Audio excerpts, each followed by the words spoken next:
All right, let's dive into this deep dive, shall we? Hmm. Money and meaning. That's what we're talking about today. With your money or your life. Oh, yeah, by Vicki Robin and Joe Dominguez. That's right. This book, It's a classic, you know? it is. And for good reason. It really is. It's not just about budgeting tips and tricks. No. It's like a whole different way of looking Well, at a it. whole different way to think about money. Yeah, like Mm. how we relate to money and how we relate to money, how it impacts our lives, and what a fulfilling life even means, you know? Yeah, yeah. And they talk about this idea of the old roadmap, you Right. know? Like work a job you don't really love just to be able to buy more things. Right. Just kind of stuck on this treadmill. Yeah. And they argue that can actually lead to like burnout and dissatisfaction, even if you're, Even if you're making a good income. yeah, even if you're doing well financially, Right. which is kind of mind-blowing when you think about it, right? It is, and it's something that they connect to this larger societal trend, We're working more. Are we happier, though? Yeah, are we happier? The book brings up some statistics about rising debt levels, the environmental consequences of all this consumerism. Right. It's something to think about. Yeah, it's a lot to unpack. It is. And they use this really interesting story about Penny M in the book. Oh, yeah. She had like what looked like a successful life from the outside. Uh-huh. Great job in D.C., but just felt trapped. in this cycle of working and spending. Yeah, that's a story a lot of people can relate to, I think. Yeah. And it really shows you that financial success doesn't automatically equal happiness. Doesn't automatically equal happiness. No. And that kind of brings us to another concept they talk about, the fulfillment curve. Okay. They argue that happiness doesn't just keep going up the more you spend. There's Like infinitely. Yeah, like infinitely. There's a peak where you're the most satisfied. Yeah. And then after that, more money can actually lead to less fulfillment. So it's about finding that balance then. It is. It's not about living in poverty. Right. But it's about understanding What truly brings you joy. Yes, what brings you joy, and then aligning your spending with those values. I like that. So they call this financial intelligence, right? They do. It's about becoming aware of your relationship with money. Okay. Understanding where it comes from, making conscious choices about where it goes. It's like being the CEO of your own Finances. finances. Yeah. Yeah. Instead of just blindly following, Society script. shoot. Yeah. Taking control. Taking control, making choices that support your well-being. I like that. And, they have this really powerful tool they talk about in the book. It's these 3 questions you should ask yourself about every expenditure. Yeah. Let's get into those because I think this is where the rubber meets the road in terms of. Absolutely, yeah. Let's unpack them. Yeah. So the first question is, did I receive fulfillment, satisfaction, and value in proportion to the life energies spent? Okay. So it's really making you think about the true cost of your purchases. Not just the dollar amount, but the hours you work to earn that money. It's like time, energy. Yeah, Your whole life energy. Life energy. So aligning your spending with your values. Exactly. Making sure your hard-earned money is going towards things that really enrich your life. Love it. Okay, what's question number 2? Question number 2 is this expenditure of life energy in alignment with my values and purpose? Ooh, that's a good one. Yeah, so it's kind of forcing you to think about, do your spending habits actually reflect your deepest beliefs? Like what you actually care about. Yeah, what you care about, your aspirations. It's a good way to check in with yourself. And make sure you're not just buying things because, Out of habit. Yeah. Or because everyone else is. Yeah, societal pressure. Keeping up with the Joneses. Okay, so question number 3. This one's a real mind bender. How might this expenditure change if I didn't have to work for a living? Oh, wow. Yeah. That is a good one. So it's encouraging you to imagine a life where you've got the freedom to pursue your passions without being tied to a job. I love that. It's a powerful thought experiment. It is. It helps you identify what really matters to you Yeah. and what you might prioritize differently if you had more time and flexibility. So good. So these 3 questions, they're really game changers. They are. Because it shifts you from just mindlessly spending You're Yeah. really making conscious decisions, Yes. like about your life. About your life, yeah. Create a life where your finances support your dreams, your values, instead of dictating your choices. Yes, exactly. And the book gives some really compelling examples of how these questions can be applied in real life. Okay, like what? Like Rosemary, she meticulously tracked her expenses and used those three questions to evaluate her spending habits. And what did she learn? Well, her story really shows it's not about, deprivation being a penny pincher. It's about making conscious choices Right. that align with your values and Right. bring you genuine fulfillment. Yeah, okay. And I know they have that other example of Steve and Lou, the couple. Oh, yeah, yeah, yeah. Right. Who did the same thing. Yeah. They used that same They process. figure out. Yeah, to Huh. identify areas they could improve their spending, create a more fulfilling life together. And they're just, Ordinary people. yeah, regular people. Who transformed their relationship with money by applying these principles. So inspiring, right? It is. Anyone can do this. Exactly. If They're willing to put in the effort. Yeah. Okay, so this leads us to this concept of financial independence, Yes. right?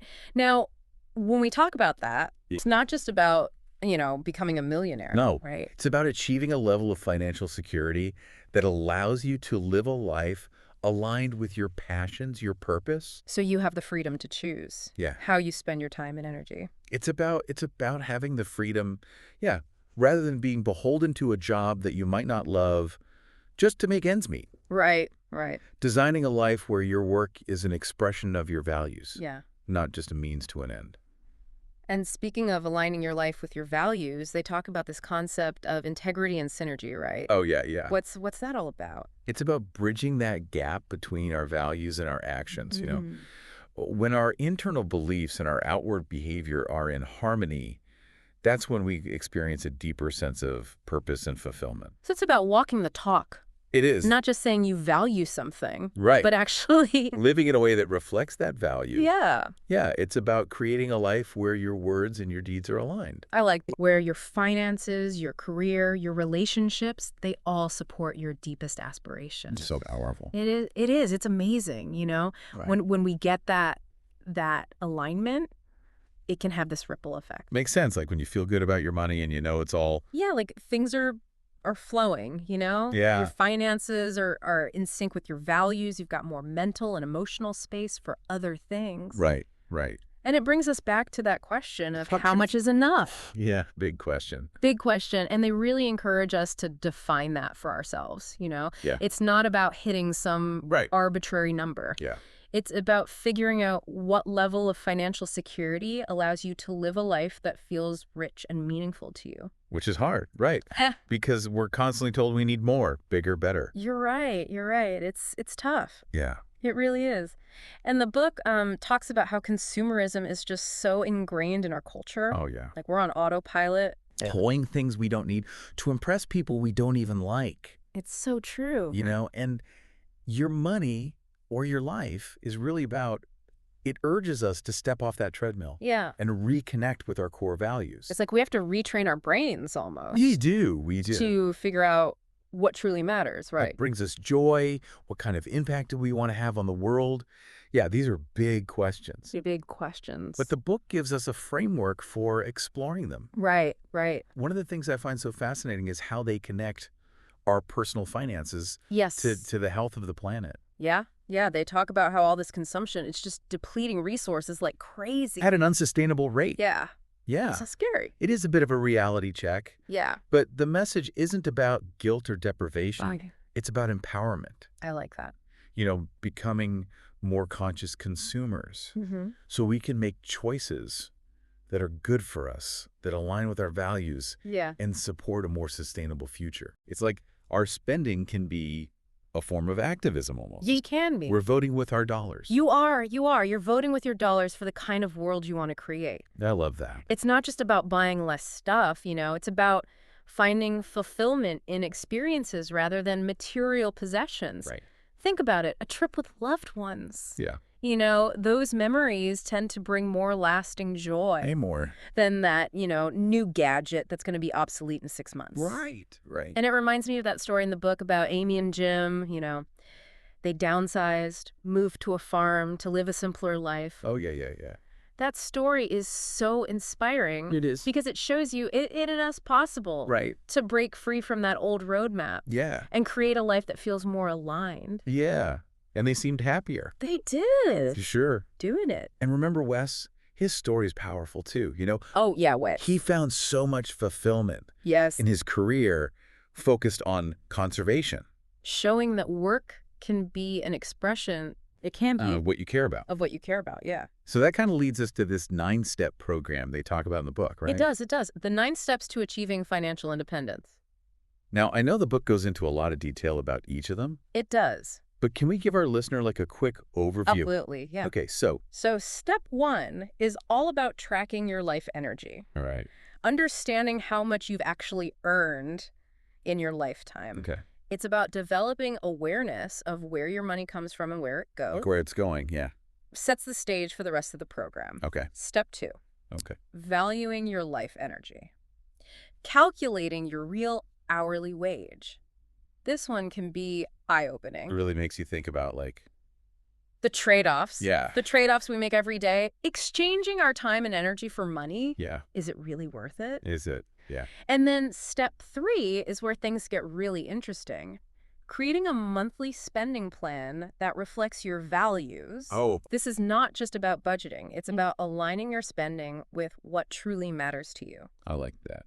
Oh. Step 4 is tracking your expenses diligently Yeah. and categorizing them in a way that reveals your spending patterns. Ooh, yeah. This is where you uncover those areas where you might be spending mindlessly or just out of habit. So you can see it. Yeah. Okay. And then step 5, you take it a step further, Okay. plugging those expenses into a wall chart so you can visually see where your life energy is going. Oh, wow. Powerful. Step 6, Yeah. asking those 3 transformative questions Yeah. about each of those expenditures. Really get in there. Yeah. Okay. Challenging you to evaluate your choices Through a different lens. through the lens of your values and your ideal life. Yeah. All right. Right. Step 7 is minimizing spending without sacrificing joy. Ooh. So it's about finding creative ways to meet your needs while freeing up resources to pursue your passions. Being resort. Being resourceful, intentional. Yes. Yeah. Step 8 is maximizing your income. Right. Finding work that aligns with your values brings you fulfillment. That you actually enjoy. That you enjoy, yes. Yeah.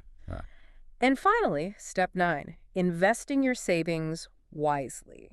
To make it. Yeah. Having goal. Create a secure future Yeah. and potentially generate passive income. Oh, That nice. gives you even more freedom. So it's like it's a comprehensive program. It is. Things It that- guides you through every step Yeah. of that journey towards financial independence. And it can be adapted, right? They can, yeah. Like, if no matter your lifestyle or how much you're making. Exactly. It's not just for the wealthy. Right. It's for anyone who wants to live a more intentional and fulfilling life. I love that. And the book itself, it's more than just a guide to financial independence, It's like it's philosophical. yeah, it's about life. Yeah. It's bigger. It's about what it means to live a good life. One that's aligned with your values and brings you genuine happiness. And it's been around forever. Yeah. Decades, this book. Yeah. But it's like more relevant than ever. More relevant than ever, especially with, the growing interest in minimalism and mindful living. Right, right. There's a reason it's a classic. Yeah. The message is timeless.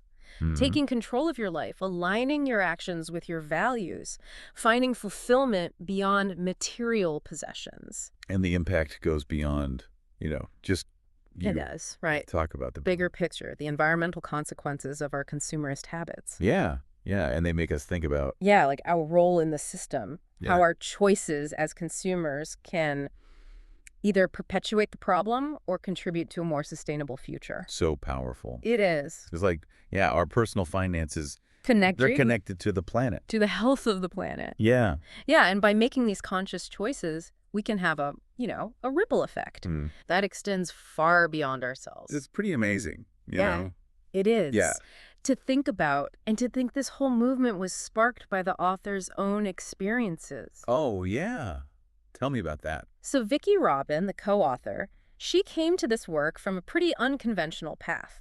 Interesting. Back in the 60s, she was a successful theater actress in New York City. Wow, okay. Had a steady income, but she realized she wasn't fulfilled, Mm-hmm. spending more than she earned, constantly stressed about money. That's so relatable. Isn't it? No matter how much you're No making. matter how much you're making, Yeah. never seems like enough. Yeah. And that's when she met Joe Dominguez, who was already living a life of financial independence. Oh, wow. And he introduced her to these concepts, Right. and together they developed the 9-step program So outlined in Your Money or Your Life. So they were living proof that it works. They were. Yeah. Their collaboration created this legacy that continues to inspire people to this day. It's amazing. It's a testament to the power of mentorship and the Yeah. transformative potential of these ideas. Yeah, it's amazing they took their own experience and made it into this roadmap for other people Mm-hmm. who want a more fulfilling life, Huh. and a more financially secure life. Exactly. And it shows us that real wealth, it's not just about how much money you have. No. It's about the richness of our experiences Yeah. and the alignment of our lives with what truly matters. Yes, I love that. I know. And I think that's the beauty of this book, right? It's not just It's not just a financial guidebook. Yeah. It's a philosophy on how to live yes, intentionally. intentionally, yeah. Create a life that truly reflects your values. And to question those societal norms, right? Yes, About working and consuming, absolutely. to design a life that is Yeah. our own. That's truly yours. Yeah. Yeah, and one of the most impactful takeaways for me is this idea that financial independence, it's not just about having enough money to retire early, It's about having the freedom to choose how you spend your time and energy no matter how old you are or how much money you make. Oh, I love that. You know? That's so empowering. It is. Like, we don't have to be stuck No. in jobs we hate No. or feel like we got to keep up with everyone else. We don't. We can create a life that we actually want. Yes, a life that aligns with your passions, your values, your definition of a good life. And they give us, those steps, right? They do. It's like those 3 questions. Those 3 transformative questions. They're not just like, oh, think about this. Yeah. They're like tools They're tools, you yeah. can use to look at every purchase. Every decision, every aspect of your life, yeah. Let's revisit them Yeah. one last time. Okay. So that first one, did I receive fulfillment, satisfaction, and value in proportion to the life energy spent? It's really about understanding Yeah, the true cost of your choices. the true cost. Yeah, not just about the dollar amount, but the time you spent, the energy you put in, The things you the maybe. potential experiences you're missing out on, Yes, yeah. being mindful of your choices. So the second one is this expenditure of life energy in alignment with my values and purpose. That one's about, Really making sure that. making sure your actions actually reflect your priorities, Yeah, yes. Living with integrity. Yeah. Making sure your financial decisions are supporting the kind of life that you want to create. And the last one, how might this expenditure change if I didn't have to work for a living? Oh, yeah, that one. That one's so powerful It is. because it lets you see. It helps you identify what your true priorities are. Yeah, yeah, Imagine a life where money's no longer a limiting factor. right. What would you do? And I think as we wrap up our deep dive today Yeah. into your money or your life, Mm-hmm. what are your final thoughts for our listeners? I think your money or your life is not just a book to be read. It's a philosophy to really take to heart. Yeah, yeah, It's a call to action, yeah. to take control of your finances, align your life with what you value, and to help create a world that's both financially sustainable and deeply fulfilling. Yes. It's about recognizing that true wealth isn't about stuff. It's about the impact we make Mm-hmm. and the legacy we leave behind. Beautifully said. This has been such a powerful conversation. It has. Yeah. It's a reminder that we have the power We do. to design a life that's meaningful Yes. and has purpose and financial well-being. And it starts with asking those questions, Yeah. making conscious choices, Mm-hmm. aligning our actions with our values. I love it. The path to a richer and more fulfilling life, it's there. It is. And your money or your life gives us the roadmap, Gives us the tool. the tools, yeah.